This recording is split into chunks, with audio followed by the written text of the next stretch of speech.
Thank you, Mr. President, ladies and gentlemen.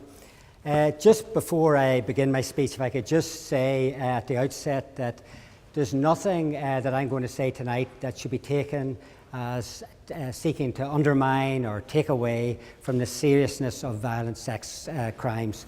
Obviously it is very, very difficult for me to come in at the end here. I hate being last speaker, and obviously I feel that the odds are mounted against me before I start talking about the accused reputations. But I should also just say that I've spent a great deal of my career acting for victims of child abuse. I have represented the CEO of the National Board for the Safeguarding of Children in the Catholic Church, who has come under a lot of pressure. So I've been on the front line, in both sides of the coin here, but I still very much oppose the motion that's on the table tonight. I have spent most of my 35-year career as a lawyer in the area of media law, and I'm often thrown into the front line of battle with the tabloid press whenever I've been trying to protect a reputation that's been devastated. Up to about 10 years ago, my battle was fairly simple. It was with the print media and the broadcasters. But in recent times, that battlefield has extended to the internet, the online battle. And with respect to all the speakers tonight, as somebody who's having to face this on a daily basis, the whole area has changed. The law has failed to keep up, whether it's a defamation law, whether it's a law protecting victims or the accused. The internet has changed the rules, the goalposts, everything. Super injunctions are dead because people on Twitter don't adhere to them. One of the big problems we have are trying to deal with online abusers who just decided to pick on a famous person and call them a rapist or a paedophile or a child abuser because they know that will get to them, they know that will distress them. And the law does not give very much protection. And indeed, the police tend to be very slow to act unless they perceive or they can be satisfied that there's a direct threat on the individual concerned, which is very, very hard to prove. In the era of the internet... Do you not think it will damage then the credibility of the justice system, that in trying to suppress this information, that information will still get out there into the public domain because of Twitter, because of social media, and it will just make the legal system look like a closed shop? No, well, I would disagree entirely with that again. The problem is that at this moment in time, and I'll bring forward my speech, part of my speech. I represented, and my clients give me permission to cite this example tonight, I represented the X Factor judge Louis Walsh, and you might think, what's the relevance here with the subject tonight? But Louis was accused a couple of years ago. He was subjected to front page banner headlines in The Sun, and he was accused of a serious sexual offence against a man in a nightclub, in the toilets of a nightclub in Dublin. He was given 5 hours notice that The Sun were going to run the story. He was totally taken aback, knew nothing about any alleged police investigation, knew nothing about any allegations. And in the time allowed to us, when we pleaded with The Sun, there must be CCTV footage, there must be something that you can access that will prove that my client wasn't even there, never mind guilty of an act of this nature. The Sun, of course, wouldn't hear of it. He went ahead and published, and in a matter of 5 or 6 seconds, the headlines went from London to Singapore to Sydney to LA.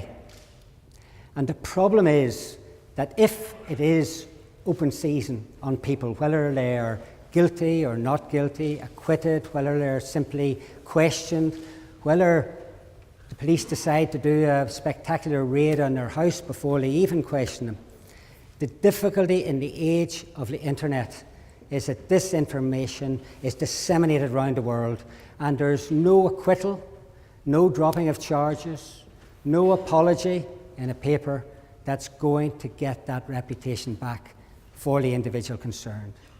And whether it's the accused of a serious sex crime, whether it's somebody who has just literally been unfortunate to have fallen foul of the tabloid press, once that accusation is made, they are wrecked. They are finished. I have seen victims of sex abuse. I've seen victims of child abuse. No, thank you, not at the moment. I have seen them, and at the end of the day, what people don't understand, it is very easy to trivialise the impact on somebody's reputation when something like this is thrown onto you. Whenever you get hit with a media exocet of this nature, people think of suicide. They think their life's over. And again, I would emphasise, I am not for one moment trying to compare reputational damage with the hurt impact and the physical effect on the victim of a sex attack. But nonetheless, there is another consideration that has to be taken into account here. And I would ask people to consider that. Sorry, go ahead. So partly I introduced my point of intervention in this way, that it's interesting that two of you have named people that you've dealt with when you're proposing that people should be anonymous. No, well, his name was right across the media, so that's not correct. That's not a fair point to make. That's not a fair point. But his name has since been across the media. The point that I want to make in intervention isn't your argument a question about proper publicity to enable us to accept verdicts and decisions rather than suppressing the information? No, well, again, the problem is, and again, just to follow another angle on that point, if somebody is subjected to the wait, and we're talking about months here. I mean, Louis Walsh, it took 1.5 years for him to get vindication in that situation. When somebody, I mean, Cliff Richard, I don't even know what the position is in terms of the time scale for his questioning or charging, whatever. I mean, months are passing here when these people are hung out to dry. If there was anonymity, as there is in Ireland, I mean, in Ireland, somebody who is charged with rape is entitled to anonymity under the law. And they are entitled to anonymity right up until conviction. And even on conviction, there is a discretion on whether that anonymity should be preserved. The victim's wishes obviously come into play here, and sometimes, and there are occasions, where a victim of a rape attack decides that she or he does not wish to have the adverse publicity that follows through. And so a victim is given the option as to whether that anonymity is to be passed on. And that has, again, and I'm not a particular expert in this field, but it appears to be working. And it certainly is an alternative to the Salem witch hunt that we have all experienced in the aftermath of the Savile scandal. I mean, if I could just, one scenario that I was just thinking about when I was coming over in the plane today, if we were to throw the names of a number of the accused, a number of the people who have been either questioned, arrested, charged in the aftermath of Savile, names such as Jim Davidson, Jimmy Tarbuck, Freddie Starr, Paul Gambaccini, Nigel Evans, Dave Lee Travis, Bill Roach, Stuart Hall. Of this sample list, we all would have to think for a moment as to who was convicted, who was just charged, who was arrested, who was merely questioned. So far as all the names that I've just given you there, doesn't really matter. They will be forever associated with a sex crime, regardless of their innocence or guilt. We're now living in fast-moving times with the adage that a lie can travel halfway around the world while the truth is still putting on its shoes, more relevant than ever in the age of the internet. In the modern era, those who have come under suspicion have had to accept their reputational fate, which for some is probably just as bad as the ritual drowning of witches as epitomised in Arthur Miller's A Crucible.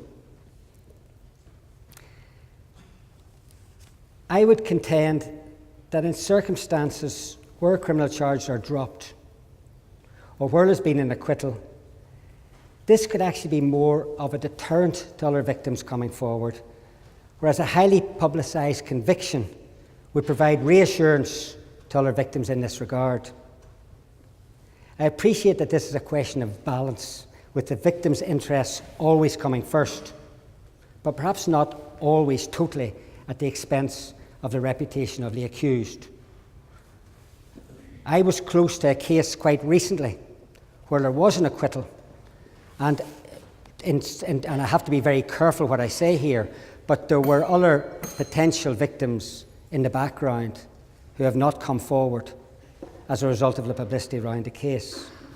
And while that is very much the minority, that's very much the lesser of the situations that we have been talking about, it is a fact that has to be taken into account.